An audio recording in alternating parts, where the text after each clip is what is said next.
If we look at the F-List website, this is on a laptop, but you can do this on mobile as well. But for the purposes of this video, I think it's going to be best to look at it on a laptop.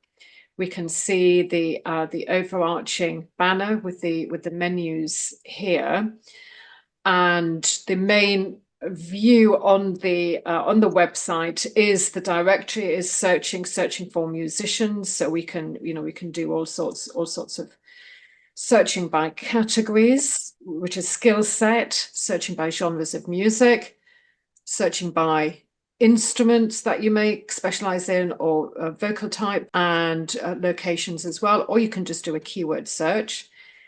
These profiles, which are again showing on the home page, are the most recent F-List listings which have been created over the past couple of weeks. Let's look at a couple of these listings which have just been created. So this one was created by a performer called Zita. So you can see here, you can put a photo, your main image. There's an opportunity to put all of your social links here. And these are the tags which show up in the search drop downs. She's also got her contact detail here, which is important because this is the point of the F-List listings. The music industry can get a hold of you to book you. A really dynamic part of the listings is the ability to link to your music. And then there's also an opportunity to put text. And just to look at another recently created listing, I think visually just having one music feed looks good, because then you can see the text here as well. So a good big photograph. We've got their social links here. They haven't put contacts and links directly because that's sort of for phone numbers and websites, but they have got their social media.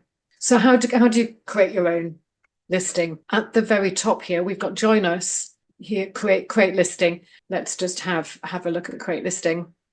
And it's a very comprehensive form to fill in. You can spend some time on it. I think you can create a very simple listing in 5 minutes. But I think it's good to have a think about the information that you want to be portraying. In every area here, we do have some explanation and guidance to help people fill in these forms. So, listing name. There are 4 main categories. So there is are you a music company? Are you in a group or a band? Are you a musician or a music researcher? So people can choose one of these 4 areas. You must choose one of these listing types. And then you have the different categories. So there's all the different sorts of music companies, because we have companies who are very proud to have a lot of women or gender diverse musicians on their rosters. So we've got a few hundred music companies, different groups, bands, duo, ensemble, or vocal. So you can choose, and you can choose multiple different types of skills that represent your skill. And then there's the listing genres. Again, you can choose multiple genres, whatever you specialize in. And again, if there is a genre there that you think is missing, somebody can contact me, and I can create an additional genre. And then for the instruments, I've said, please only list the instruments you actually play, not the entire instrumentation that appears in your music, because for a lot of people that's everything, and again, that doesn't make sense. If you just click everything, that makes no sense whatsoever. If you wish to select a UK nation or any county you are based in, this can help appeal to local promoters. And then biography or company information. This is your opportunity to write about you and your career highlights. It's very important. If you have a record release, a premiere, or a new show